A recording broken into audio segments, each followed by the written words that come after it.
Hello प्यारे दोस्तों, पिछली वीडियो में हमने कूलाम का नियम कर लिया था। आज दोस्तों हम करेंगे कूलाम के नियम का सदिश निरूपण क्या होता है। दोस्तों मान लो कि ये एक निर्देशांक तल है।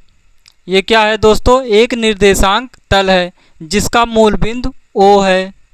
इस निर्देशांक तल में दो बिंदु आवेश Q1 और Q2 कैसे बिंदु आवेश हैं? ये समान चिन्ह के बिंदु आवेश हैं।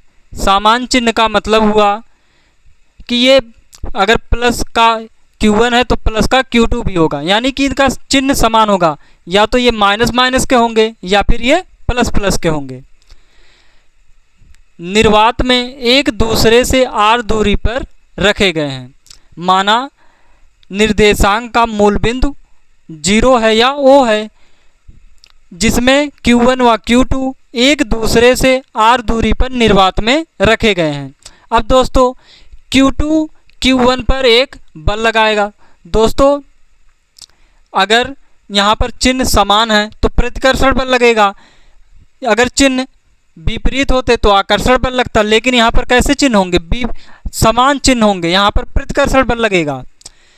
तो इस पर Q2 के कारण Q1 पर एक बल लगेगा, जिसे हम मान लेते हैं वो बल लग रहा है F12। जिस पर बल लगेगा दोस्तों उसको पहले लिखेंगे, जिसके कारण बल लगेगा उसको बाद में लिखेंगे। जैसे कि बल लग रहा है Q1 पर तो उसको लिख लिया पहले 1, किसके कारण लग रहा है? Q2 के कारण, तो लिख दिया Q2 लिख लिया। ये हो गया F12। अब Q1 भी Q2 पर एक बल लगाएगा। कैसा बल लगाएगा? F21। अब दोस्तों इसको लिख लेते हैं। क्या लिखेंगे? माना निर्देशांक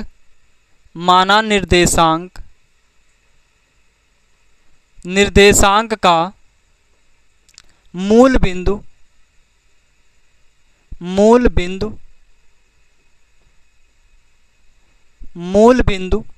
O है।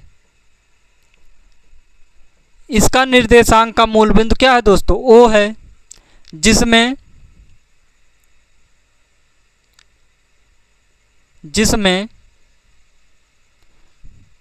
दो बिंदु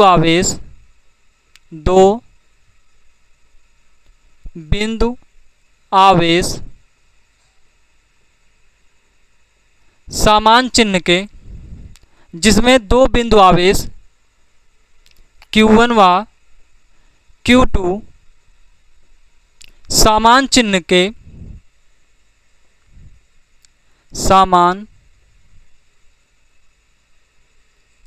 के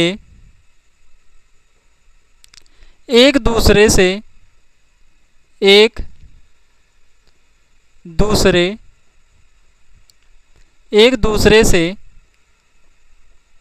r दूरी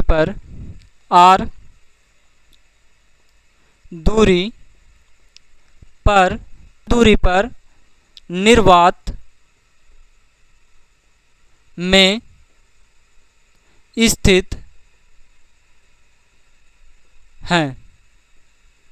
क्या दोस्तों हमने माना निर्देशांक का मूल बिंदु O है, जिसमें Q1 व Q2 एक दूसरे से समान चिन्ह के r दूरी पर स्थित हैं। जब ये एक दूसरे से r दूरी पर स्थित हैं, कहाँ पर स्थित है? निर्वात में स्थित हैं।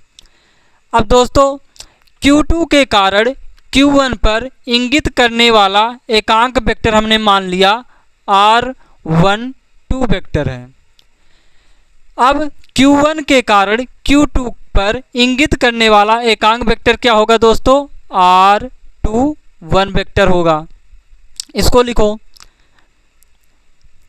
Q2 के कारण Q2 से, ऐसा लिखो दोस्तों, Q2 से Q1 की ओर इंगित करने वाला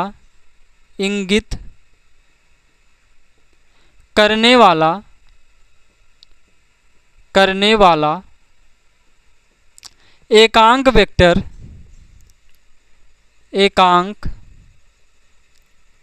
वेक्टर एकांक वेक्टर R12 है, तब R12 है तो दोस्तों हमने इस Q1 को इससे मिला दिया और Q2 को भी मिला दिया। यहाँ पर जो दिशा है ऐसा है और यहाँ पर दिशा ऐसा है, इसकी दिशा ऐसे है और यहाँ पर दिशा ऐसे है। इसको मान लिया दोस्तों हमने R1 वेक्टर है और इसको मान लिया दोस्तों R2 वेक्टर है। ये हो गया दोस्तों। तब दोस्तों अगर Q2 से Q1 की ओर इंगित करने वाला एकांक वेक्टर R12 है तब बल क्या होगा? तो बल कौन सा बल लगेगा? F12 बल लगेगा। F12 बराबर होगा 1/4 पाई एप्सिलॉन नॉट गुणे Q1 इंटू Q2 बटे R²। लेकिन ये दोस्तों कैसा बल लग रहा है? एकांक वेक्टर R12 है तो एकांक वेक्टर R12 का हम यहाँ पर गुणा कर देंगे। गुणा हो गया दोस्तों। अब दोस्तों एक काम करो, ऊपर और नीचे R से गुणा कर दो। इससे क्या फ़ायदा होगा अभी आगे पता चलेगा। तो हमने क्या किया, ऊपर और नीचे R12 ऊपर और नीचे R से गुणा कर रहे हैं हम। तो 1/4 pi epsilon not into Q1 into Q2 बटे, जब नीचे दोस्तों हम R से गुणा करेंगे तो यहाँ पर R² है, क्या हो जाएगा R³। जब ऊपर गुणे करेंगे R से तो R इंटू R12 वेक्टर हो जाएगा। ये दोस्तों क्या हो गया R.R12 वेक्टर। इतना दोस्तों स्क्रीनशॉट ले लो। तो इसके आगे फिर बढ़ते हैं हम। तो दोस्तों ये हमने यहाँ तक कर लिया। F12 बल बराबर होगा इतना। अब यहाँ पर हम दोस्तों लगाएंगे त्रिभुज का वेक्टर नियम। त्रिभुज का वेक्टर नियम क्या होता है? लिखेंगे त्रिभुज AOB में, त्रिभुज AOB में त्रिभुज AOB में त्रिभुज के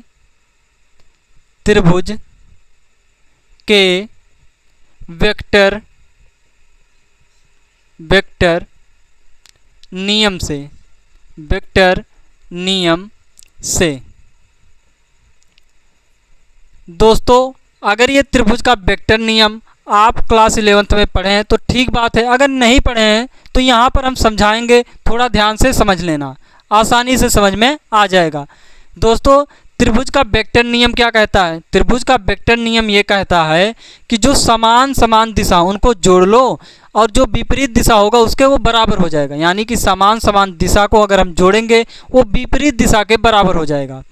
अब यहाँ पर दोस्तों क्या है, R2 वेक्टर और यहाँ पर है R वेक्टर और यहाँ पर है R1 वेक्टर। अब दोस्तों देखो इसकी दिशा ऐसे है और इसकी दिशा ऐसे है और इसकी दिशा ऐसे है। अब देखो दोस्तों ये यहाँ से ऐसे चल रहा है, फिर ऐसे घूमकर ऐसे आ रहा है, फिर यहाँ पर ये इधर जा रहा है। तो समान दिशा कौन हुए? ये और ये समान दिशा हो गया। तो लिखेंगे क्या, O इसको मान लो दोस्तों A और इसको मान लो B। यहाँ पर हो गया OB vector plus BA vector बराबर होगा OA वेक्टर के। क्या हो गया, OB vector plus BA vector बराबर होगा OA वेक्टर के। अब दोस्तों एक काम करो, हमें BA का वैल्यू निकालना है इसलिए इसको उधर भेज दो। तो यहाँ पर हो जाएगा BA वेक्टर बराबर OA वेक्टर माइनस का OB वेक्टर। BA क्या है? BA यहाँ पर R है। BA क्या है? R है। तो यहाँ पर हो गया R। लेकिन ये दोस्तों बल किसके कारण लग रहा है? इंगित करने वाले एकांक वेक्टर R12 है। यहाँ पर इंगित करने वाला एकांक वेक्टर क्या है? R12 है। तो यहाँ पर हम R12 का गुणा R से कर देंगे। तो ये हो गया R12 वेक्टर। क्या हो गया दोस्तों? R12 to vector, r12 vector बराबर ओ ए क्या है, ओ ए r1 वेक्टर है, r1 वेक्टर, ओ बी क्या है, ओ बी r2 वेक्टर है, r2 वेक्टर। अब दोस्तों यहाँ पर देखो r डॉट r12 वेक्टर के बराबर क्या हो गया, r1 vector minus r2 vector. अब यहाँ पर क्या है, r डॉट r12 वेक्टर। अब दोस्तों इसका वैल्यू अब इसके जगह पर हम ही ये रख लेंगे क्योंकि इसके बराबर ये है। देखो दोस्तों अब लिखेंगे अतः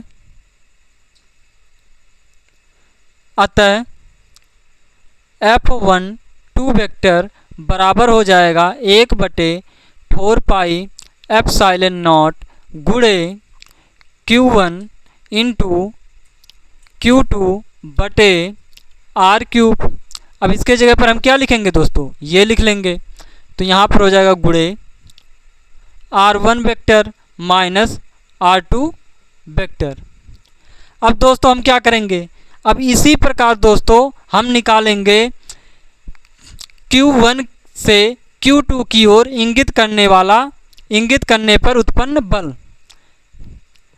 लिखेंगे इसी प्रकार Q1 के कारण Q2 पर लगने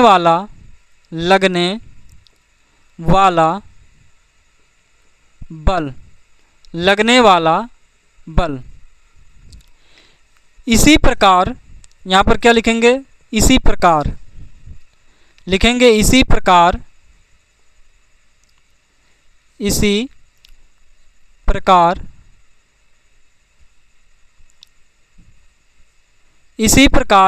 Q1 के कारण Q2 पर लगने वाला बल।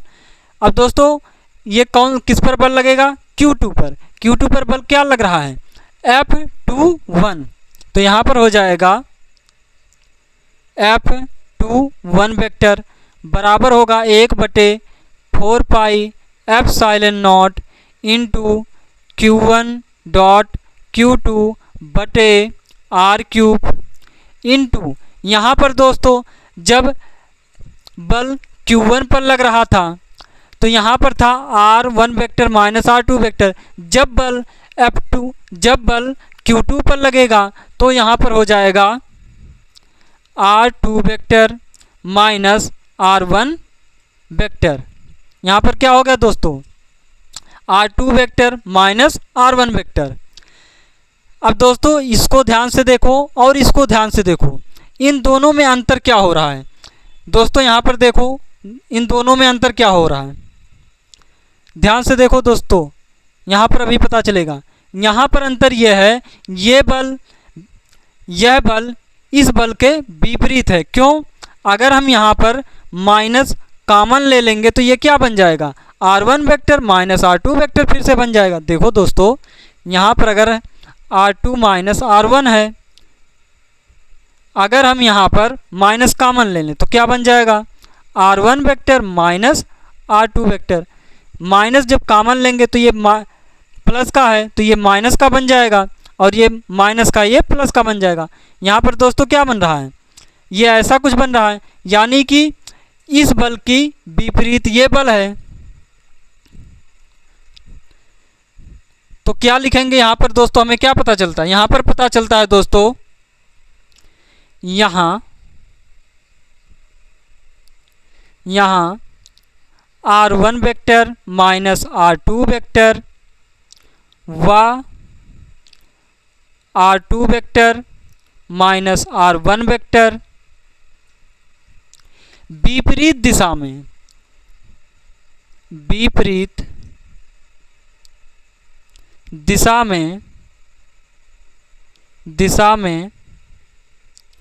समान वेक्टर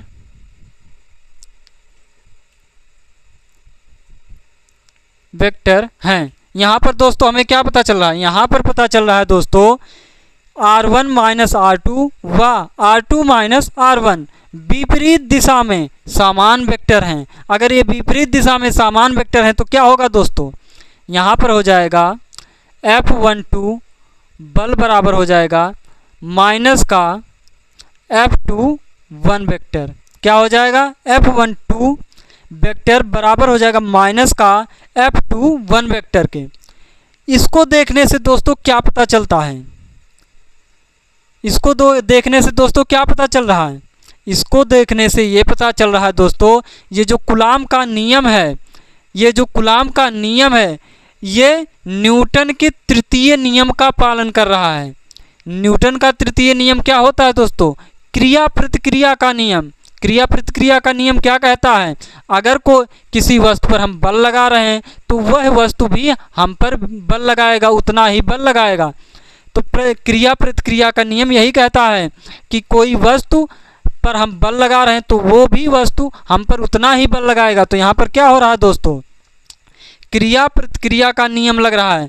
तो यहाँ पर नीचे लिख सकते हैं दोस्तों, कूलाम का नियम न्यूटन के तृतीय नियम का पालन करता है। तो दोस्तों ये हो गया कूलाम के नियम का सदिश निरूपण। दोस्तों एक बार फिर से समझा देते हैं कैसे करेंगे। पहले मान लेंगे दोस्तों कि निर्देशांक का मूल बिंदु क्या है? O है, जिसमें Q1 व Q2 एक दूसरे से r दूरी पर निर्वात में रखे गए हैं। अब Q2 के कारण Q1 पर एक बल लगेगा जिसको हमने मान लिया F12। इसी प्रकार Q1 के कारण Q2 पर भी बल लगेगा जिसको हमने मान लिया F21। अब दोस्तों Q2 से Q1 की ओर इंगित करने वाला एकांक वेक्टर क्या है? R12 है। इसी प्रकार Q1 से Q2 की ओर इंगित करने वाला एकांक वेक्टर क्या होगा? R21 होगा। ये हो गया दोस्तों। तो Q2 के कारण Q1 पर लगने वाला बल क्या होगा? F12 बराबर होगा 1/4 पाई एप्सिलॉन0 गुणे Q1 Q2 बटे R³ into R1 vector minus R2 vector. ये हो गया। तो इसी प्रकार हमने Q1 के कारण Q2 पर लगने वाला बल निकाल लिया। जब इनको निकाला तो हमें देखने से पता चल गया कि यह बल इस बल के बराबर है। अंतर क्या है? ये बल एक दूसरे के विपरीत हैं। तो यहाँ पर हमने ये लिख दिया। इसको लिखने के बाद हमें क्या पता चलता है? हमें ये पता चलता है कि कूलाम का जो नियम है, जो कूलाम का सदिश निरूपण है, उससे हमें यह पता चलता है कि यह क्रिया प्रतिक्रिया का नियम का पालन करता है, यानी कि न्यूटन के तृतीय नियम का पालन करता है। अब दोस्तों देखते हैं अगला टॉपिक। तो दोस्तों अगला टॉपिक देखते हैं कूलाम के नियम का महत्व। आखिरकार कूलाम के नियम का महत्व क्या है? तो कूलाम के नियम का महत्व देखते हैं। पहला महत्व क्या है दोस्तों? दो बिंदु आवेशों के बीच लगने वाला आकर्षण बल या प्रतिकर्षण बल न्यूटन के तृतीय नियम का पालन करता है। ये दोस्तों अभी इसके पहले ही हमने देखा है, जो कूलाम का नियम होता है वो न्यूटन के तृतीय नियम का पालन करता है। तो इसका पहला गुण क्या है? दो बिंदु आवेशों के बीच लगने वाला आकर्षण बल या फिर प्रतिकर्षण बल न्यूटन के तृतीय नियम का पालन करता है। दूसरा गुण क्या है, यानी कि दूसरा महत्व क्या है? कूलाम का नियम बहुत अधिक दूरियों के साथ साथ बहुत कम दूरियों के लिए भी सत्य है। जो दोस्तों कूलाम का नियम है बहुत अधिक दूरियों के साथ साथ बहुत कम दूरियों के लिए भी सत्य है। ऐसा नहीं है कि कूलाम का नियम अगर बहुत ज़्यादा दूर है तभी काम करेगा और बहुत ज़्यादा नज़दीक हो गया तो कूलाम का नियम काम नहीं करेगा। ऐसा नहीं है दोस्तों। कूलाम का नियम बहुत अधिक दूरियों के साथ साथ बहुत कम दूरियों के लिए भी सत्य है। तीसरा महत्व क्या है? इस नियम से न केवल आवेशित वस्तुएं के बीच कार्य करने वाले बलों का मान ज्ञात होता है बल्कि कुल बलों की व्याख्या करने में सहायता मिलती है। क्या है तीसरा महत्व? इस नियम से न केवल आवेशित वस्तुओं के बीच कार्य करने वाले बलों का मान ज्ञात होता है बल्कि कुल बलों की व्याख्या करने में सहायता मिलती है, जिसके कारण किसी परमाणु के इलेक्ट्रॉन उसके नाभिक के पास बंधकर परमाणु की रचना करते हैं। जिसके कारण क्या होता है दोस्तों, जिसके कारण यानी कि जिनके कारण किसी परमाणु के इलेक्ट्रॉन उसके नाभिक के पास बंधकर परमाणु की रचना करते हैं। जैसे दोस्तों यह है परमाणु, यहाँ पर है नाभिक, यहाँ पर है दोस्तों इलेक्ट्रॉन। इसके बीच की जो दूरी होती है उसकी गणना करने में भी कूलाम के नियम का महत्व है। तो दोस्तों आज हमने क्या पढ़ा, आज दोस्तों हमने पढ़ा पहले कूलाम का सदिश निरूपण क्या होता है। दोस्तों उसको हमने अच्छे से पढ़ लिया। अब दूसरा टॉपिक हमने क्या पढ़ा दोस्तों, कूलाम के नियम का महत्व क्या होता है। कूलाम का नियम का महत्व हमने पहला पढ़ा कि कूलाम का जो नियम है वो न्यूटन के तृतीय नियम का पालन करता है।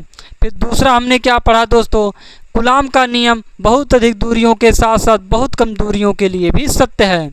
और तीसरा हमने महत्व क्या पढ़ा, तीसरा महत्व हमने पढ़ा ये कि इस नियम से केवल आवेशित वस्तुओं के बीच कार्य करने वाले बलों का मान ही नहीं ज्ञात होता है, बल्कि कुल बलों की व्याख्या करने में सहायता मिलती है, जिनके कारण किसी परमाणु के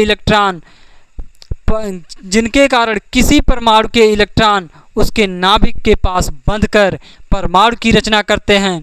तो दोस्तों ये हो गया कूलाम के नियम का महत्व। दोस्तों आज इतना ही, इसके आगे हम दोस्तों कल करेंगे। अगर वीडियो अच्छा लगा हो तो लाइक सब्सक्राइब कमेंट जरूर करें। दोस्तों एक बार हम नोट दिखा देना चाहते हैं कि आप लोगों को नोट कैसा मिलेगा। ये दोस्तों देखो, आप लोगों को ऐसे हाथ से लिखा हुआ नोट मिलेगा, देख सकते हो दोस्तों कितना बढ़िया लिखा गया है। ऐसे दोस्तों नोट मिलेगा। अगर दोस्तों नोट से नहीं लिखना चाहते हो तो ये ऐसे वीडियो के साथ साथ जो लिखा रहे हैं यही सेम टू सेम लिख लो। अगर नहीं लिखना चाहते हो वीडियो के साथ तो इसका नोट टेलीग्राम पर मिल जाएगा। कब मिलेगा दोस्तों, जब ये चैप्टर पूरा हो जाएगा तो पूरा नोट टेलीग्राम पर मिल जाएगा। थैंक यू दोस्तों।